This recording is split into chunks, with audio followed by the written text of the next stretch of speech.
Well, hey there. You've stumbled upon the intersection of internet quandaries and psychological insight. Welcome to Veritas Views on AITA, where the quirks of the internet meet the expertise of Veritas Psychology Partners. Thanks for joining us. I'm your host, Gayle MacBride, and I'm joined as always by our dynamic duo of psychologists. Hi, I'm Dr. Gayle MacBride, and joining me today is Dr. Daniel Kessler. Welcome this morning. Welcome both, Gayle and Welcome Michael. to me. Thanks. Great to be with you again, recording this podcast and finding out who the asshole is and picking apart all the stuff about that. So, Michael, what do you have for me and my learned colleague? Yeah, hopefully a good one. We'll see. To anybody who is new and doesn't know what's going on, am I the asshole? All good, Michael. Yeah, I tend to think so, but if you're really honest, there are definitely some that are more my favorites than others. So, Unlike children, all the children are your favorites. The same. Depends on the day sometimes. Yeah. Anyway, I'm sorry, I've taken it as a field. Please for anybody explain this quirky little show. So the am I the asshole scenario is somebody lived an experience and then they shared that with the internet and they said, hey, internet, objective perspective, please. Who is the asshole here? We trust your judgment and all of that. Because we know how objective the internet is about things. And kind. And kind. I mean, and the not at internet all brought us fuzzy kittens and cute ducklings, so I'm sure. Right, exactly. Sure. All right. Well, in these posts, if there's any kind of identifiable information, we change that just to kind of make it more discreet. And if you're new, also stick around past the credits. We always have an extra conversation about something. We'll see what it is. But neither Dan nor Gayle have been tipped off or read this or seen it. I think Dan even has stopped reading Am I the Asshole subreddits because Quite you never know intentionally. what's going to come up. And today's subject is short and sweet. And I'll also say it's kind of funny. It ended up getting locked by the moderators. So it became very contentious. So I'm looking forward to see what Dan and Gayle do with this. Not deleted, but locked. So it exists, but you cannot comment on it anymore. Yeah. All right, let's and hear in it. fact, the very number one subject just says, this thread is now locked due to an excessive rule violations. So the responders are being assholes. I believe so. Yes, they're violating the rules. Anyway, okay. So All right. short and sweet. This is what it is. Am I the asshole for not making extra pancakes for my niece? So that's the headline. Feels like the donut episode. I want more. And I'll give it to you. There's not a lot, but the OP actually does a good job of giving us extra feedback, which we don't always get. But in this case, it just says, I woke up at 5 a.m. craving pancakes while on vacation with my in-laws. I decided to quickly make myself and my son some since we were the only ones awake. My husband was awake too, but doesn't eat pancakes. My sister-in-law's daughter came downstairs just as my son was finishing up, and she started crying because there are no more pancakes for her. I did try to comfort her, but I have really bad morning sickness after I eat, and I was starting to feel sick, so I had to take her to her parents who were still sleeping. Long story short, my sister-in-law was upset I only made pancakes for myself and my son when there were others in the house who also would need breakfast at some point. She said I was being selfish, and I should have known my niece would have wanted some too, and I should have made some extra. Am I the asshole? No. Sorry. Yes. Okay. Well, I think asshole is a bit strong here. I mean, it is a missed opportunity, Dan. Each of these individuals have missed an opportunity. Okay. I'm not going. I was being a little. She's not an asshole. No. However, there was a miss here. I can't think of a situation that if I'm with a group of people, especially if there are kiddos involved, and I'm making breakfast that I think kiddos will love, like the difference between making pancakes for 2 people and making pancakes for 3 people is or even 5 or 5. Exactly. I mean, all it is the actual cooking of the pancakes. Make the batter. I mean, no. I mean, I'm not going to call her an asshole, but she was thoughtless and short-sighted. And I'm sorry, Short-sighted. short-sighted, better than thoughtless. Short-sighted. I I think it's again. I'm not willing to call her an asshole, but this was this was wrong to not consider the other people involved here, and I'm less happy with with her than you are, Gail. Yeah, I mean, here's where I can be maybe a little bit more gentle now. I think she should have made pancake batter enough for 5. You make it up, it sits aside. You don't even have to make the fucking pancakes. Like, Right. okay. She could not have necessarily anticipated the niece waking when she did. So to have made more pancakes in advance of morning sickness hitting, like No, that no. you don't know. And no other But grown-up is up to make these pancakes for this little girl. she did say that she gets morning sickness after eating and is aware of it. And I'm really hesitant to ever say anything negative about a pregnant woman in this kind of situation. So like, but I'm uncomfortable with the idea that she's like, oh, I'll make pancakes for myself and my son, but not the others who are there. You're at a shared Knowing that she's going to experience. get morning sickness. That's You, just, I mean, even, I mean, she knows ahead of time that you know, if you're making pancakes, that all the kids are going to want them. they're going to want them, but you don't know when the kids are. It is potential that you don't know when the kids are going to wake up. Are they late Sure, sleepers or not? So sure. where I think there's a potential rub here as a pregnant person, sometimes you want to get food in your system faster than not. So I could see a world in which she sits down, she has a breakfast, it causes some stomach upset, and she is sort of indisposed. So I'm going to feed me Absolutely. and No, kiddo, no, and I know I can get this done. no. Where I think she missed was making the batter enough. But Yes. the problem is, and there's no good way to solve this, short-sighted or not, is who makes the pancakes, who converts the batter into pancake for this little girl, because her parents are sleeping. And I think there is such a rub there that I think the sister-in-law is being unfair of Yes. the parent who I, made the I, pancake initially. I agree. And if she'd made enough batter for everyone and then felt sick, it's entirely appropriate to go, hey, I'm really sorry, sweetie. Like, let me get your mom or your dad, and mom or dad and can cook up these pancakes for you. I'm just not in a place to do them because I'm really not feeling well. Mhm. Because and I think that's totally fine. And then if the little girl's dad and mom got mad at her for not making the pancakes when she was feeling sick, then they're the assholes for sure. Yes. So like there's a little go around here, except for the kids. They're fine. The kids want pancakes. They're kids. They're great. They They're just great. want They're great. pancakes. I get it. They want pancakes. What kid doesn't want pancakes? But Right. but I really think that like OP missed an opportunity to really simple, again, making a batch of 3 or 5 is no different than making a batch of 2. Absolutely. Um and she missed out on the opportunity. And while she's doing them, like pancakes, they keep.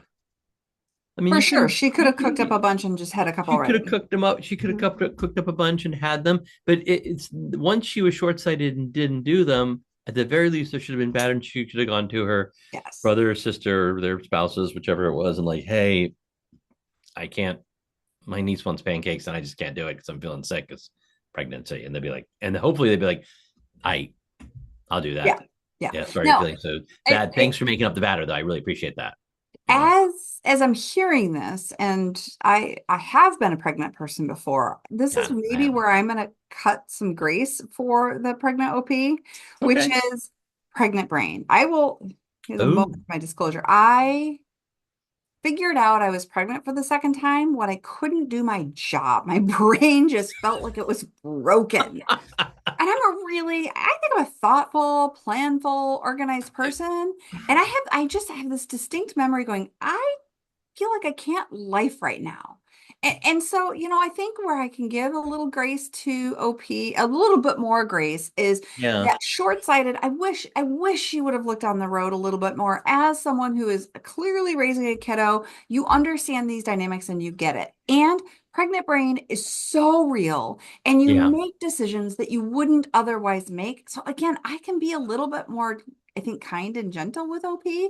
than I'm guessing the internet was, and Yeah. certainly that sister-in-law. I think the sister-in-law was in the wrong for ripping her a new one. Yeah. I just like that was not okay. I get that it was short-sighted. I get that you wake up and your kid is distraught, and that's a hard way to wake up.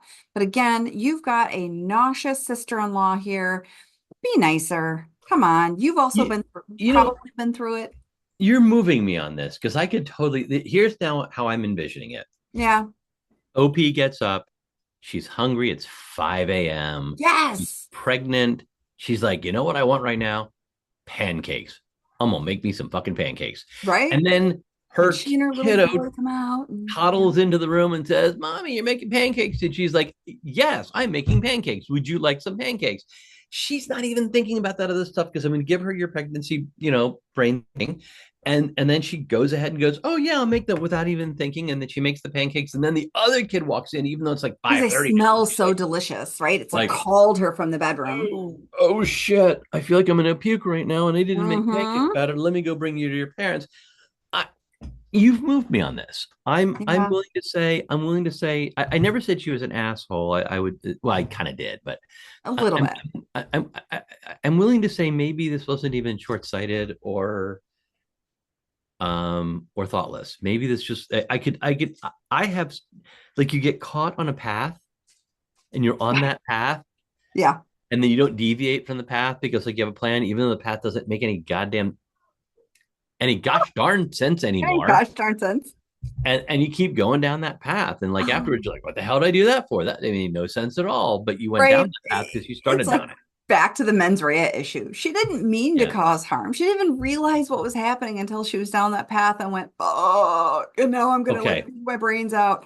You have convinced me to move a little bit. Yeah. Now I will say she apparently responded down the road, and I'm interested in the responses because Yes. if the response is no, I just felt like making it for myself and my kid, and I don't care about my need. Then I'm angry. Then I'm like, not angry. That's a bad word. Then I'm like, no, that was No, short-sighted wait. and We're kinda gonna hear dickish. that the niece is gluten intolerant and can't eat the kind of pancakes. Please, Shout Michael, out to our ground us in reality. What really happened? shout out to our own gluten donut episode that Michael will now. I keep telling Michael to link things in the show notes. I have no idea what show notes Does he actually do it? are. I just hear real podcasters saying all the time, we'll link that in the show notes. I don't know what that This means. is a real And I podcast, do. Dan. Like I always put them in the descriptions. You do. And on our webpage. If you go there, you can find all the transcripts. And at the start of the transcript, I always have whatever things you have referenced. So Excellent. Thank you so much.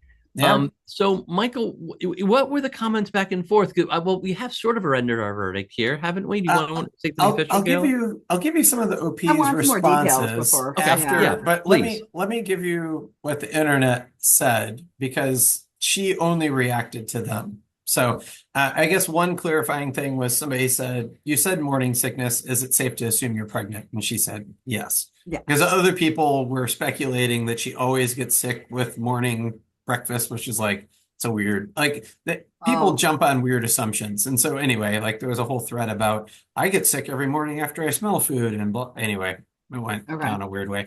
But the reason ultimately the thread got shut down is not because they were being abusive of the OP, but like the commenters were ripping on each other and like really tearing into one another about stuff. So I'll give you a quick taste.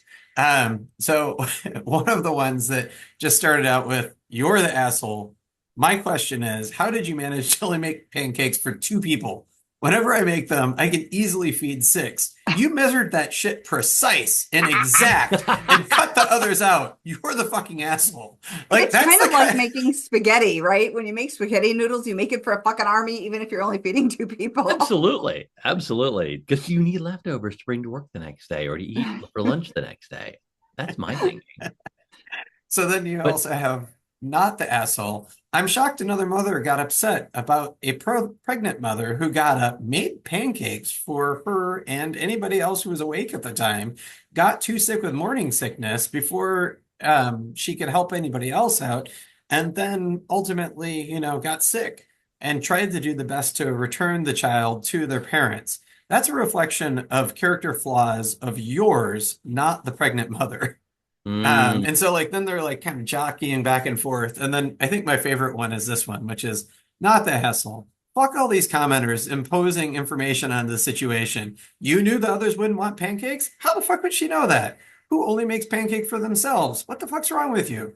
Bro, the information OP had at the time was my family's awake and my family is hungry. So she fed them. How do you know that others weren't on a keto diet or that the kid's parents would want her to be sugared up on pancakes in the first place? How do you know they aren't celiac? How do you know that others don't already have breakfast plans and your pancakes might ruin those plans? You fucking don't. Neither did OP. She worked with the information she had. My God, some of these comments are dripping with so much righteousness that people are all slipping all over themselves to add enough new details to justify calling the OP an asshole. Fucking ease up. Okay, I gotta say that guy sounded like, I'm gonna assume it's a guy, sounded like kind of a dick. However, he's right. Stop clocks. Yeah. I mean, he's like, yeah, that all makes sense. Like it may not have made sense to make pancakes, and the parents might not have wanted the pancakes, and I still would have thrown down enough batter for at least for 4 or 5, but because it's cheap and it lasts. If I don't need it today, tomorrow, it's like so in our household, pancakes are made once or twice a week because my 13-year-old eats pancakes just about every single morning for breakfast, and they get made often on Sunday and thrown in the freezer, and she comes downstairs, grabs herself a plate, throws a couple pancakes on a plate, puts them in the microwave, and has a breakfast before school. So like pancakes absolutely keep if frozen. Now maybe not on vacation or something like that, but again, I go back to cheap. They cost pennies to make. Yeah, it's a missed. We always say this. It's a missed opportunity. But also, like, if I'm on vacation with multiple families, one thing I will disagree with that dickish guy who's pretty much right. When I've been on family vacations with we often go on family vacations with our adult children and their partners. Like we talk about, like, oh, tomorrow morning we're going to do this. Does that work for everyone? I can't imagine a situation where I haven't had that conversation the day before about what we're going to do for breakfast tomorrow, especially because my wife and I tend to wake up earlier than everyone else. So we're like, yeah, we're making pancakes tomorrow. And everyone's like, oh, that works for me. Or, whatever. Hey, I'm going to run out to, do you wake up before we get back? We're walking out to the market. We're going to pick up some, which we did on our most recent vacation. And then we got back and we had the end of the stuff. So, I mean, and we do the same thing in our family. If it's pancake day, we know it's pancake day. That's the expectation. But if you're not up for pancakes, guess what? The batter sits there for a little bit, and then pancakes get made when you get out of bed and find your way downstairs. It's fine. Yes. And I'll say, like, with pancakes, like in our household, or waffles, which we more often make, we've gotten very good at fine-tuning the recipe to I am that one needs. that can, like, make serving for two people for waffles. Yeah, we don't want our kids super sugared up, so we make a finite number of waffles so that they can enjoy them in that moment. To be fair, the number of waffles is always finite. Sure. This is true. Here, I think what Michael means is the number of waffles that will get consumed by teenage boys equals the number of waffles you've made. That is absolutely accurate. That is 100% accurate. Waffles, they will eat all of the waffles. So it's the finite number that more or less matches the number of waffles that the parents of said teenage boys believe that it's appropriate for them to eat. Because you are absolutely right. The teenage boy's ability to eat waffles is much like a space for like gas. Like the gas fills whatever space is given. It just fills, right? So yes. So sometimes I'll make a finite number of waffles just so that we just don't have a gob ton of waffles, and then we don't eat dinner because we've eaten so much. I hereby rescind my smart alecky comment to Michael about there being always a finite number of waffles. I accept my your apologies apology. for being the asshole in this situation. Let me read you one other comment really quick, please, which is you're the asshole. Short answer, yes, you are. You didn't have morning sickness while making the batter. You could have made enough for everybody and only think of yourself as selfish. Being a mother, if your child woke up early and went downstairs to be told too bad, I didn't make any for you, and sent the child back with no breakfast and woke you up, you'd be pissed also, especially when No, traveling on vacation with your family. That was just straight up rude. And no. that kind of is a collective of responses that I'm said going that. to respectfully disagree with that person. I think at worst she was short-sighted, maybe Yeah. thoughtless if you want to go that far. But I'm just not willing to call her an asshole for the situation. I don't think she went, well, my niece, like she'd be an asshole requires that we've talked about mens rea, like get some intent. Like if she was like, well, my niece is going to come down, but fuck her and her parents. I'm making waffles for just me and my kid. Like, yeah, then you're an asshole. But that's not at all what happened. She No. at the very worst, she was thoughtless or and more likely short-sighted or caught up in the moment or I at 5 a.m. I wouldn't necessarily think about how I'm going to feed everybody, especially if pregnant and craving something. Right. And if it weren't for the morning sickness, it seems like she would have made another batch of pancakes. Yeah. I think to our own kids when they were little, or even now when they pop up in front of my respective sister-in-laws, and if my sister-in-laws are feeding their kids, my kids are going to get fed. Now, it wasn't a forethought, but it's certainly a like, absolutely, here, have some. Yeah. And I think this mother would have done the same thing had she not had the morning sickness. This is a complicating factor that she doesn't really have control over, even if she knows it's kind of going to happen that same way each time. Yeah. But we can't give her an asshole for that. That's pregnancy. It just sucks. That's hormones. Right. Yeah. Maybe, but I'm not calling her an asshole, even in like in all but the worst case made up scenario. I just can't find a place to call her an asshole. No, I don't even think she sucks. It's more wild than that. I think it really depends on what her thinking was when she made the pancakes in my world, whether or not she sucks a little bit here. Because the problem is the confound is the pregnancy. She might not have been thinking. And all right, fair. I've just, never, again, you know what? I not have to being able yield. to get over that hurdle when pregnant. I have some real empathy for that. I have to yield to your greater judgment experience in this. You have had 2 children, and I have like carried 0 because that's not the way. That's not the way that works. That's not the way that works. Despite the Arnold Schwarzenegger and Danny DeVito movie. My number of personal pregnancies is Mm-hmm. 0. So I don't know what it's like. And I certainly yield to your much greater judgment, knowledge, and experience on such things, having been a pregnant person yourself. Yep.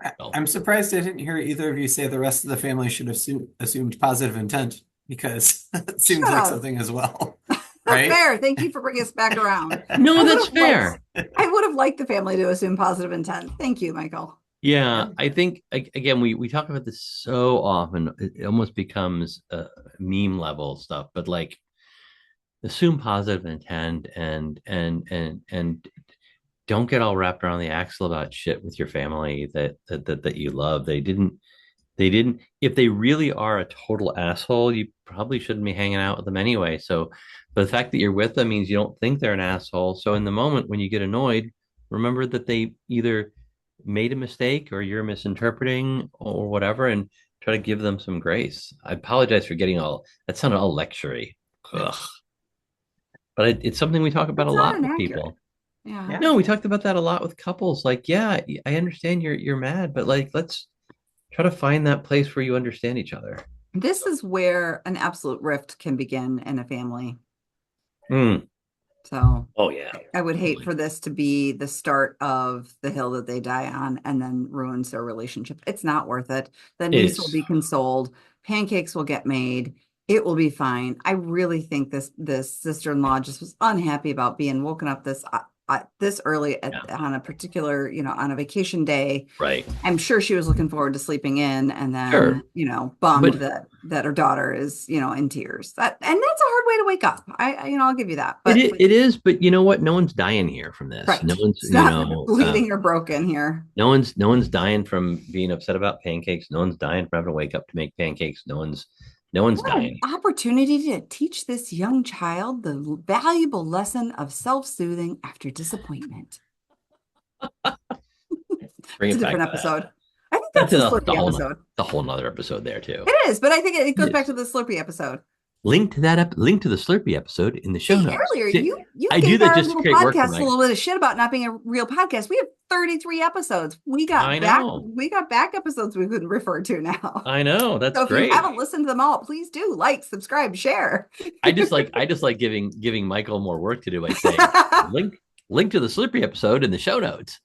And you know, I mean, not to put too fine a point on it, but we actually have 37 episodes. So yeah. 33 that are aired and online. Oh, by the time 37 gets out there, it'll be 37. But I hear your point. For sure. Okay. Am I the asshole for correcting? Oh, fact. All right. Stick around till I'm going to take over now. Stick around until after the credits to listen to the bonus conversation. Like, follow, and share. Yeah. And I want to add that, like, I just imagine this scenario where the family is like, everything was going so well until the pancake incident of 2024. The pancake incident of 2024. I love it. All right. See you on the other side of the credits for the bonus conversation. You can follow Dr. Dan Kessler at Dr. Dan Kessler and Dr. Gayle MacBride at Dr. G. MacBride. Oh, and you can find them both at veritaspp.com. Credits. Tickling the Ivories, Matthew Reddington. Art, production, and design, bringing this show together with flair and finesse, Michelle Love. Recording and editing, turning chaos into something worth sharing, Michael MacBride. Intro, outro, I'm Kelly Buttrick, a VO talent who just happens to be Dr. MacBride's cousin. Cats, CJ, Linus, Sadie, and Griffin. Hosting by whomever lost the coin flip. Interruptions by all their children. The content of this podcast is for informational and educational purposes only and is not a substitute for professional mental health advice, diagnosis, or treatment. Listening to this podcast does not constitute a therapist-client relationship. If you believe you may be experiencing a mental health issue, please seek the assistance of a qualified mental health professional. If you are experiencing a mental health crisis, you can call or text 988 from anywhere in the U.S. to be connected to Crisis Mental Health Services. Thanks for listening. As promised, here's that bonus conversation. So in the last episode, link in the show notes, we talked about gifts. And I mentioned after the episode was over that there was some I read some recent research. I'm gonna have to find it and give it to Michael so he can, again, link in the show notes, that experience gifts are more appreciated. This is my understanding from the research. Experience gifts are more appreciated than thing gifts. I expressed a little bit of surprise by that. Yeah. And that when they went back, my recollection of this is that when they went back later on and that the experience was over, but the thing still existed in the person's possession, they still valued the experience gifts greater than the thing gifts. So I'm wondering, Gayle, what your thoughts on this, and if you have any personal experience with a thing versus an experience gift that was like, oh yeah, I totally get it, or no, I think that's horseshit.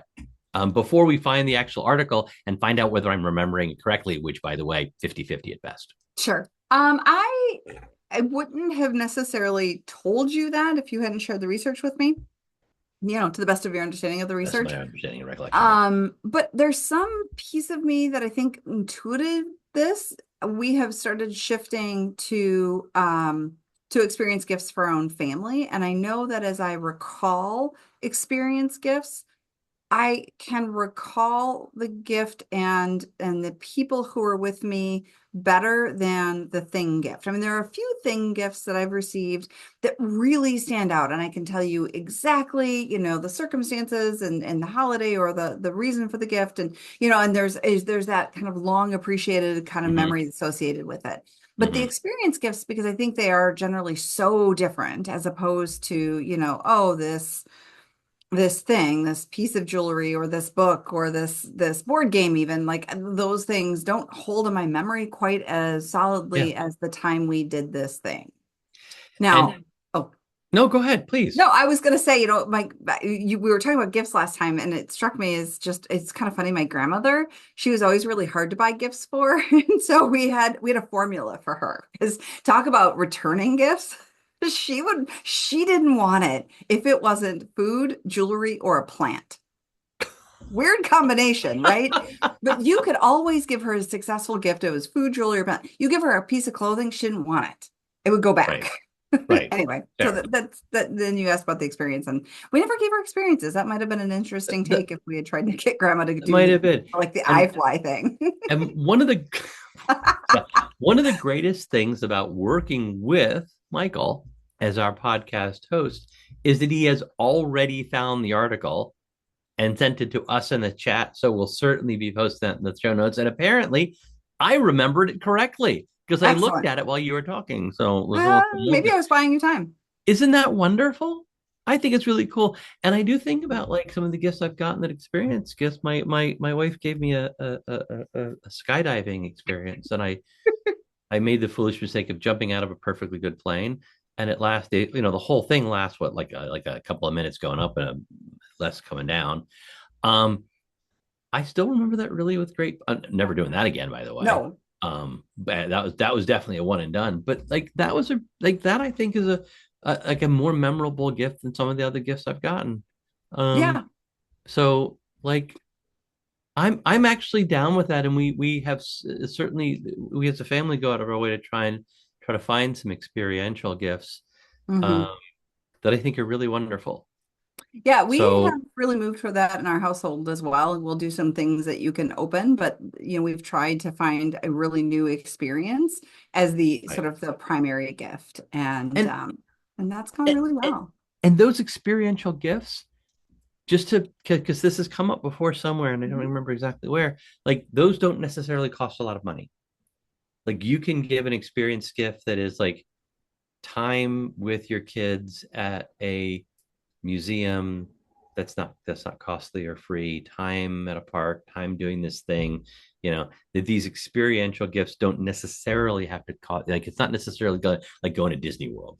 Like Sure. an experiential gift can be just a day out doing something special. So I love that idea. Can I add something really quick? I'm remembering. you're the host, Michael. You have You control. can do whatever you want. I know, but I'm not the person people tune in for. So I'm thinking of like how kids would give parents coupon books, right? Like a free hug and whatever. And it's funny, like those are experiential things. And it took a while to kind of come back around to returning that favor. And it's kind of fun. I mean, I agree. I like the experiential gifts. I mean, not only because you're giving them a new experience, a new opportunity to do something, but often you're also involved in that experience. And so then it's a shared memory. Right. Wonderful. Exactly. I agree. Thanks. Yeah. Well, thanks. Hey, we're following on a warm and we're finishing on a warm and fuzzy note instead of someone being an asshole. Wonderful.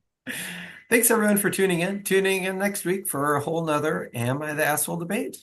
We love hearing from you, so please review us on Apple, Spotify, or, well, wherever you're listening. If you enjoyed this podcast, please review, like, and follow. Also, give it a share. This helps us reach more listeners.